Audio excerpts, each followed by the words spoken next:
I think he's a very good player. He'll improve the team massively. It's going to be interesting to see what he does, because obviously with Tielemans, with Santos, Mainu... He's a young player. But this is what it should be. It should be competition for places. It shouldn't be right. I remember in '99, York, Cole, Solskjaer, Sheringham. In our time, we've had me, Ronaldo, Tevez, Berbatov. If you don't play well, you don't play. Look, I would say that positivity is what it's all about. In fact, if it goes the way of Fellaini, it goes the way of Fellaini. We have our midfield. Obviously, he's good mates with Danny Welbeck, and he said that Danny Welbeck said, obviously he's been with him at Brighton, he's a fantastic player, and he's got the potential to be world class. That's his greatest strength. His ability to kind of beat the press and then go bang through gaps is phenomenal. And I know that opposing midfielders hate that type of player to play against. His mobility is right up there. He'll be in the top 10 in terms of fastest among central midfielders. And if you compare that to Casemiro, who's 92nd out of 109 in terms of that ability to be able to move. So it's a massive difference in that sense. But he's got a lot to learn. He's not the finished article, by the way, and I don't think anyone in the recruitment or Michael Carrick or his staff will be sitting there going, we've bought the end product here. There's a lot to work on there. And if you're looking at just raw materials to work with, he has some great bits that you go, I'd love to work on that and improve that. If I can get improvement at 10% in each area of this kid, at least, he's going to be a phenomenal player in that sense. Steve, you agree? His last season wasn't as bad as people were making it out to be. Data-wise, he was still in the top 5 and 10 of a lot of really important metrics. So he kept getting brought in and out of the team, but he was still putting in decent numbers. What I would also say is what United now have got. We did this last season with the attack, and we've basically just done it this season with midfield. We've just focused on one area, and we've completely overhauled it. And for 160 million spent, something like that, 150 million spent. We've just bought 3 Premier League. I'm not going to say proven, because I don't think Santos is proven. He's a Premier League experience, but not proven. But Tielemans is, and Baleba is.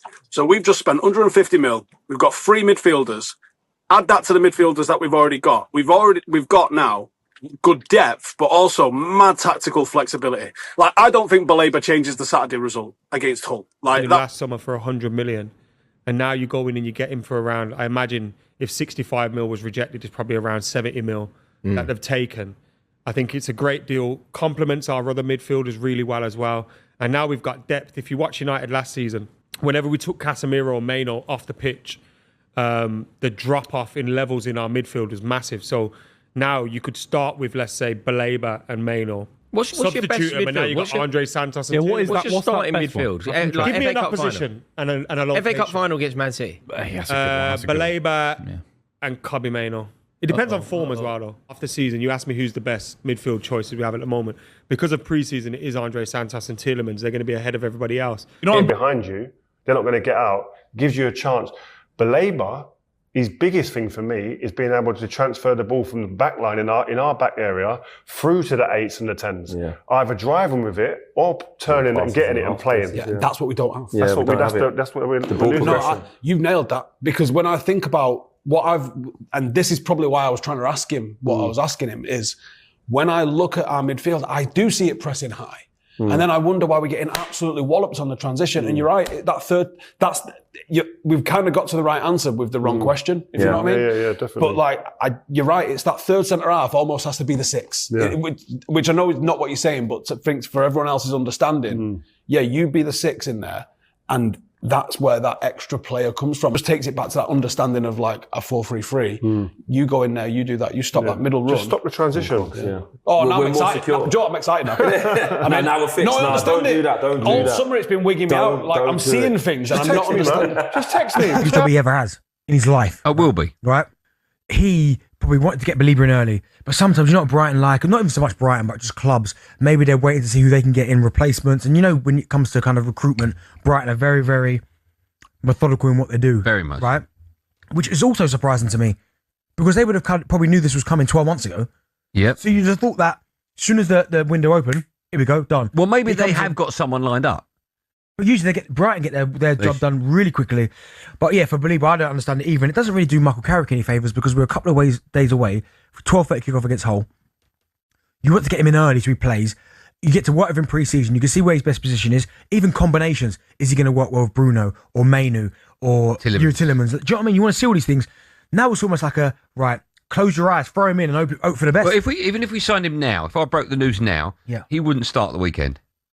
Well, it depends how fit he is. Go. Very nice of Man United to schedule that announcement 15 minutes before I was supposed to go live. I've just had to change the entire live, pretty much. Not the entire live, but at least the start of the live. How are we doing though, guys? How are we doing? Man United have signed Carlos Baleba. Like the live right now, if you're buzzing, if you're excited as me. Carlos Baleba is a red. And boy, am I happy about it. We're getting straight into this. We're getting straight into it today. Let's have... I haven't actually seen any of this yet because I've been sorting this live out for you guys. Hi, Baleba. Everyone goes crazy. A little later... Hi, I'm a believer. Hi, I'm a believer. Hi, I'm a believer. Hi, I'm a believer. That was the only way that they were going to announce it, wasn't it? That was the only way they were going to announce this deal. I'm buzzing. I am up. And kind of ill-timed after that whole game, but obviously he's going to big up this signing. A couple of things I just want to take from that. Obviously, it's not any major news. We already knew the signing was happening. But again, very, very telling in the statement from Jason Wilcox there in a couple of things that he has always been looking for on Manchester United's profile of player and what they're looking for in a transfer window. It's the unique combination of qualities that really complements our squad. He has to bring something different and fit into Manchester United. And now we've got Carlos Baleba, Kobbie Mainoo, Yuri Tielemans, Andre Santos, Bruno Fernandes ahead of them, and then even the likes of Jack Fletcher, who will be in and around the squad unless he does leave Manchester United between now and the end of the transfer window. But you're looking at our first team selection, and you've got, in my opinion, the two starters, which would be Kobbie Mainoo and Carlos Baleba when everyone's fit and available. And then if you take off Carlos Baleba, you've got Andre Santos. And if you take off Kobbie Mainoo, you've got Yuri Tielemans. And if you wanted to rest Bruno Fernandes, you can play a midfield three of the four. Maybe a Carlos Baleba, a Yuri Tielemans, a Kobbie Mainoo, maybe a Carlos Baleba, Andre Santos, Kobbie Mainoo. You know, those kind of things you can now do in the midfield. All the right age profile as well. Obviously, Tielemans is the more experienced head in there, but you've got all the right age profile, players that will develop. In the bag. Ooh. Nothing but sell-on clause. The dude's 22. Carlos Baleba could come here, see out that contract. And this is the beauty of signing players of this age. He could see out that 6-year contract and we could sell him as a 28-year-old. Technically at the peak of his career and for big, big money. This is just... this is why this age group has been where United have gone. Not with all of our signings. If we think about the signings off the top of our heads, Cunha and Mbeumo were both 26 from the Prem. Santos is 22. Tielemans is 29. There isn't a one-size-fits-all when it comes to the age. If we need to get that player who's experienced, boom, let's bring him in. Let's Tielemans. If we want to go for the younger one, for the bigger signing with a little bit of resale value, boom, that's where they got Baleba. Santos in the same vein as well.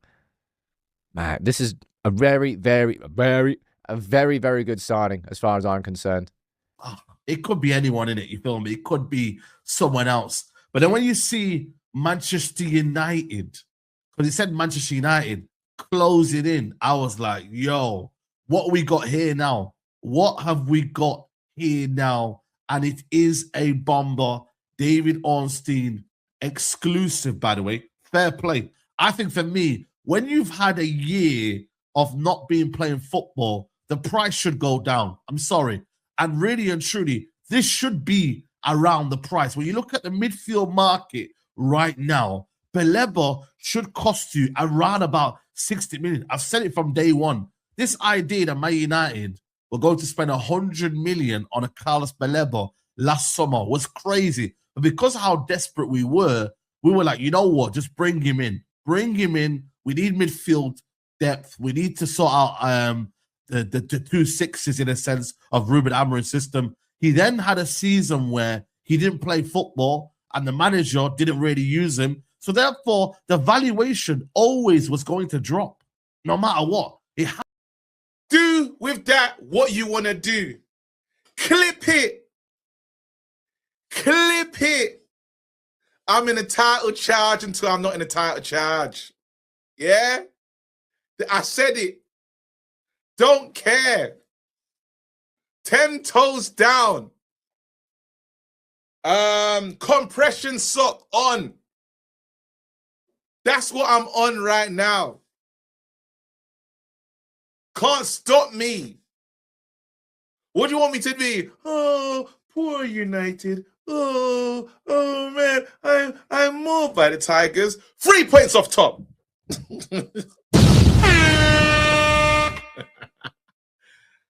3 points off top. Yeah, it was crazy at home. It happens.